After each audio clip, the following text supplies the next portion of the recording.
저는 어렸을 때 열병을 크게 앓고 나서 특이한 체질을 갖게 되었습니다. 다른 것이 아니라 남자의 상징인 그것의 크기가 커진 것이지요. 평균의 2배가 넘을 것 같습니다. 열병을 앓았을 때 병원에서는 병명을 모른다고 했답니다. 보름 정도 인사불성이 되어 있다가 멀쩡하게 살아났다고 들었습니다. 친구들은 소문을 듣고 저와 같이 목욕탕에 가자고 하더군요. 여러 친구들 중에서 친한 친구들과 목욕탕을 몇 번 갔는데 제가 큰 물건을 가지고 있다는 소문은 삽시간에 번졌습니다. 성인이 되어 소극적인 성격에서 대범한 성격으로 변하게 된 계기가 있었습니다. 여자친구를 처음 사귀게 되었고 처음으로 관계를 갖게 되었습니다. 여자친구는 처음이 아니었지만 너무 아프다고 하더군요. 아파 죽겠다며 눈물까지 흘렸습니다. 그만둘까 하고 물었지만 여자친구는 그만두지는 말라길래 어떻게 해야 할지를 모르겠더라고요. 그날 이후 여자친구는 저에게 참 잘해주었습니다. 그리고 데이트의 말미에 제가 모텔을 가자는 말을 하길 바라는 것 같더군요. 친구들과 유흥업소도 몇 번 가봤는데 외국인 여자들이 있는 업소도 가봤습니다. 백인 여자였는데 저는 이 차를 가지 않으려고 했지만 자연스러운 터치로 제 물건을 대충 눈치챈 그 백인 여자가 먼저 제안을 하더라고요. 저와 이 차를 가고 싶다는 것이었습니다. 뭐 저야 공짜라는데 마다할 이유가 없었죠. 백인 여자였지만 많이 아파했습니다. 백인은 사이즈가 다르지 않냐고 했더니 그건 사람마다 차이일 뿐이라고 하더군요. 그 후로 그 백인 여자와 몇 번 더 만났습니다. 자꾸 연락이 오는데 만나도 말이 잘 안 통하니 데이트가 그닥 재미는 없어서 관계가 흐지부지 되고 말았죠. 저는 키도 평균 키의 얼굴도 그리 잘생긴 편은 아니어서 여자를 쉽게 사귀고 그러지는 못했습니다. 하지만 저와 잠자리를 가진 여자들은 저에게 잘해주었죠. 사귀다 헤어지고 난 후에도 연락은 꼭 왔습니다. 성격 차이로 헤어진 것인데 그 정을 잊지 못해서 연락이 오는 것이 저는 좀 의아스러웠습니다. 직장을 다니게 되고 저도 결혼을 해야겠다는 생각이 들 때쯤 선을 보라는 사람이 있었습니다. 어머니와 단둘이 사는 여자인데 홀어머니가 재산이 좀 있다고 하더군요. 그런 여자가 나한테 관심이나 있을까 하고 좋은 말로 거절을 했는데 중매쟁이는 저에게 계속 만나보라고 권유를 했습니다. 그래서 선을 봤는데 서로가 마음에 들었습니다. 우리는 좋은 관계로 발전했고 급기야 혼담이 오가는 사이가 되었습니다. 양가에 인사를 드리고 아내는 저와 꼭 결혼을 하고 싶다 하더군요. 아마도 저와 밤을 함께 보낸 후에 이런 말을 했던 것 같습니다. 저도 아내와 결혼하고 싶었습니다. 아내의 집에 처음 인사를 갔는데 단아한 모습의 장모님이 너무도 자상하게 저를 대해 주셨거든요. 무남동녀 외동딸인 아내와 함께 살면 정말 자상한 엄마 같은 장모님이 생길 거라는 기대감도 있었습니다. 저희 어머니는 말도 거칠고 성격도 드센 전형적인 경상도 아줌마입니다. 그와는 정반대로 말씀도 조곤조곤 하시고 제가 무슨 말을 하면 큰 소리로 웃어주시는 장모님께 저는 호감을 넘어 감사하다는 마음도 들었습니다. 결혼하고 저희는 처가와 한 동네에 집을 마련해서 살았습니다. 집은 장모님께서 해주셨어요. 저희 부모님은 장모님께 큰 감사의 말씀을 전했습니다. 결혼해서 아내와 알콩달콩 신혼을 보내며 살고 있는데 저는 청천벽력 같은 소리를 듣게 되었습니다. 머리를 자르러 동네 미용실에 갔는데 미용실 아줌마와 동네 아줌마가 얘기하는 것을 들었는데 너무도 큰 충격이었습니다. 장모님이 노래방 도우미를 나간다는 것이었습니다. 미용실 아줌마는 제가 장모님의 사위인 것을 모르고 신나게 떠들어대고 있었습니다. 저기 저 건물 뒷집 사는 여자 있잖아네. 바로 그 집이 장모님이 혼자 살고 있는 집이었습니다. 미용실 원장님은 장모님이 노래방에서 남자와 어울려 노는 것을 봤다고 합니다. 지인들과 어울려 노는 것이라고 생각했는데 아니었다고 합니다. 그 방 안에 있는 여자들은 도우미들이었다고 합니다. 돈도 많은 여자가 노래방 도우미를 왜 할까 하는 의문을 갖고 있다가 미용실 아줌마는 장모님이 어떤 남자와 모텔에 들어가는 것을 봤다고 합니다. 오빠라고 불렀지만 상대 남자는 너무도 어렸고 둘은 분명 초면이었다고 합니다. 이 사실을 어찌해야 할지 몰랐지만 확인된 사실이 아니니 저는 함구할 수밖에 없었죠. 저희는 결혼하고 신혼여행 내내 관계를 갖는 것에 실패를 했습니다. 아내가 너무 아파했기 때문이었죠. 하지만 아내는 점차 저의 사이즈에 적응을 했고 저와 밤을 보내는 것이 행복하다고 했습니다. 신혼여행에 가서 관계에 실패한 얘기를 아내는 장모님에게 했다고 합니다. 장모님과 아내는 단둘이 살면서 서로 못할 얘기가 없이 서로를 의지하고 살았기 때문에 그런 얘기도 가능했나 봅니다. 아내는 만삭이 되어 저와 더 이상 부부관계를 하기 힘들었습니다. 출산하고 몸을 추스릴 때까지만 참아달라고 하더군요. 저는 솔직히 끓어오르는 것을 잘 참지 못하는 사람입니다. 아내를 만나 신혼을 즐기며 매일같이 뜨거운 시간을 보내다 보니 더 참기가 힘들었던 것 같습니다. 회사에서 회식이 있던 날 부장님의 온갖 수발을 들었습니다. 술도 따라 드리고 부장님의 주사도 받아주다 보니 어느새 술자리가 끝이 났다. 부장님은 저에게 함께 갈 곳이 있으니 따라오라고 말하더군요. 부장님이 저를 끌고 가듯 데리고 간 곳은 노래방이었습니다. 부장님은 비틀거리며 카운터에서 주인과 무슨 얘기를 하더니 현금으로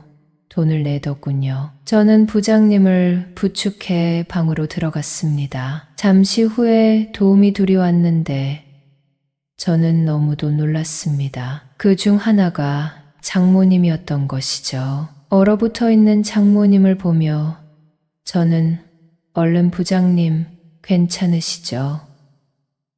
이렇게 말했습니다. 우리 관계를 알게 된 장모님은 저와 모른 채를 할 수밖에 없었을 겁니다. 부장님은 나는 나이 어린 여자가 좋아. 이러면서 장모님을 제 옆에 앉혔습니다. 진한 화장품 냄새 장모님이 이런 화장품 냄새를 풍긴 적은 단 한 번도 없었습니다. 노래를 부르며 브루스를 추던 부장님이 저와 장모님을 이끌어 함께 브루스를 추게 하더군요. 어쩔 수 없이 장모님과 어색하게 브루스를 추었습니다. 장모님은 아마도 제 물건 사이즈를 대충 눈치챘을 거예요. 부장님은 이 차를 가겠다고 하더군요. 그리고 부장님이 돈을 낼 테니 저와 장모님도 이 차를 가라는 것이었습니다. 머뭇거리고 있는 저에게 부장님은 갈 거면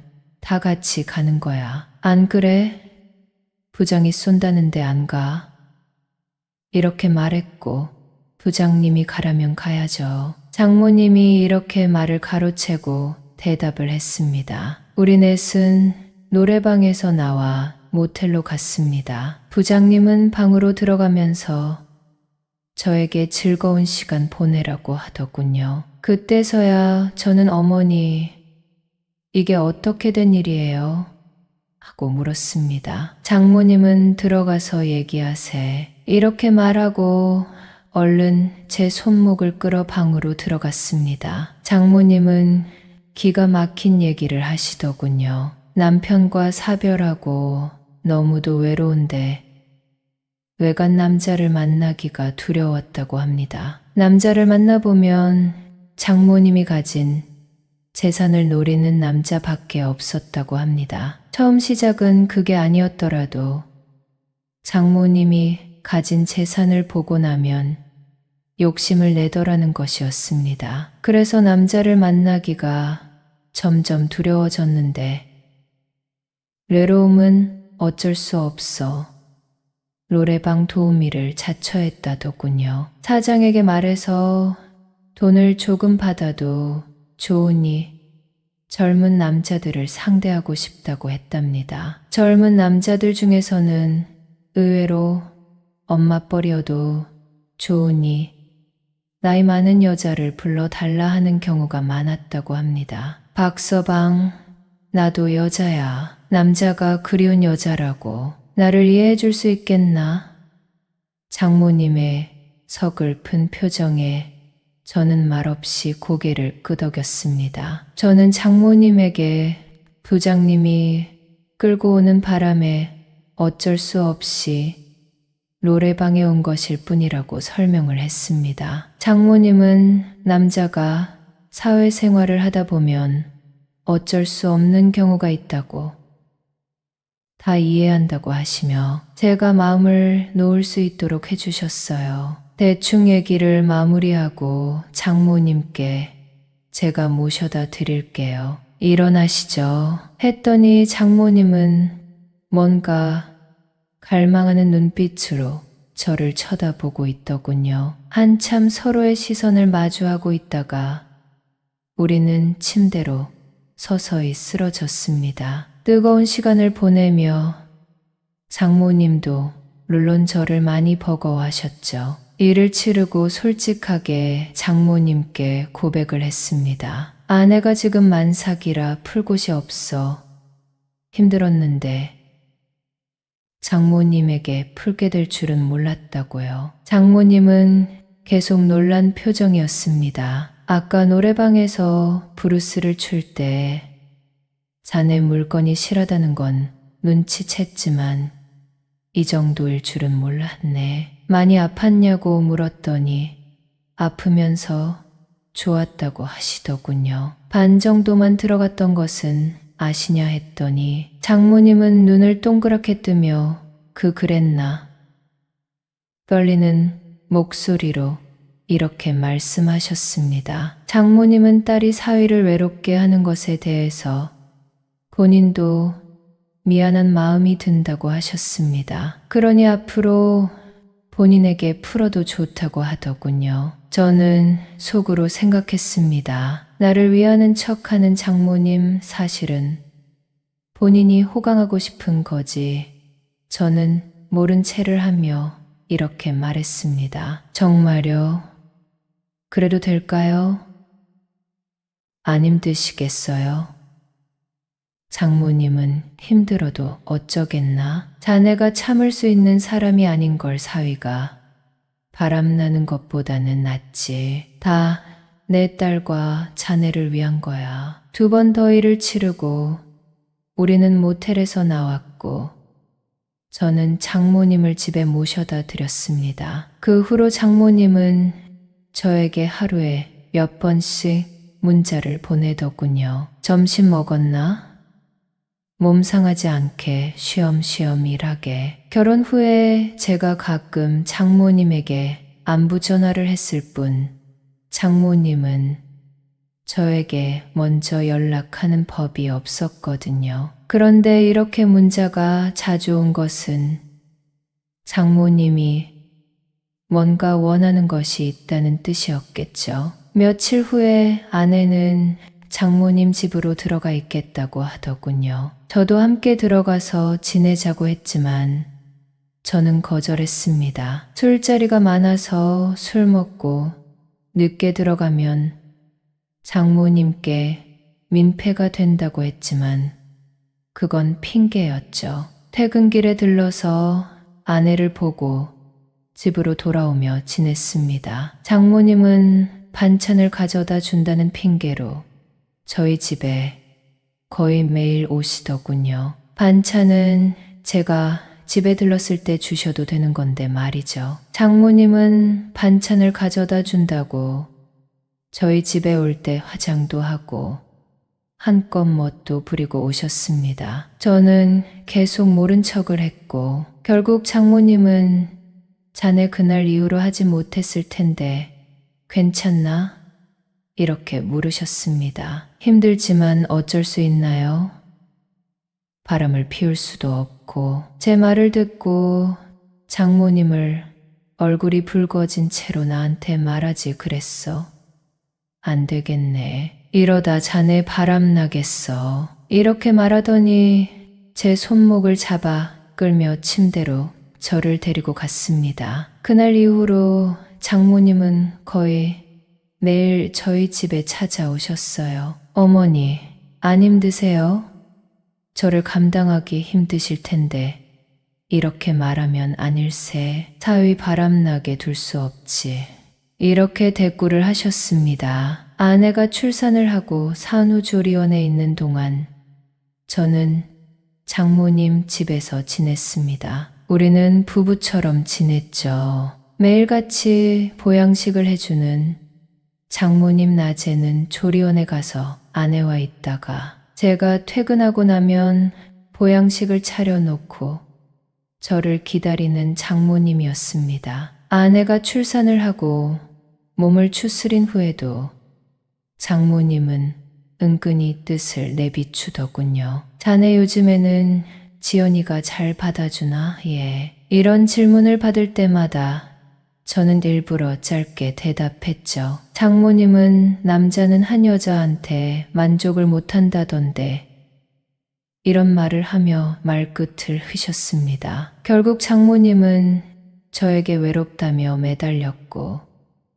저는 장모님을 안아드렸습니다. 장모님은 저에게 매일같이 응원 문자를 보내줍니다. 이틀에 한 번 꼴로 집에 들러 반찬을 가져가라 하시죠. 장모님 댁에 들르면 2시간 정도 있다가 집으로 옵니다. 이제는 다 들어갈 정도로 장모님은 저에게 적응을 했습니다. 궁합이 맞아 들어가는 건지 장모님은 저와 둘이 있을 때 가끔 여보하며 아영을 떨기도 합니다. 단아한 모습이었던 장모님이 이렇게 교태를 부리는 여자가 될 줄은 꿈에도 몰랐네요. 장모님은 언제든 힘들면 회사를 그만두라고 하십니다. 생활비를 주겠다고요. 든든한 백이 있으니 회사에서 크게 스트레스를 받지 않는 것 같네요.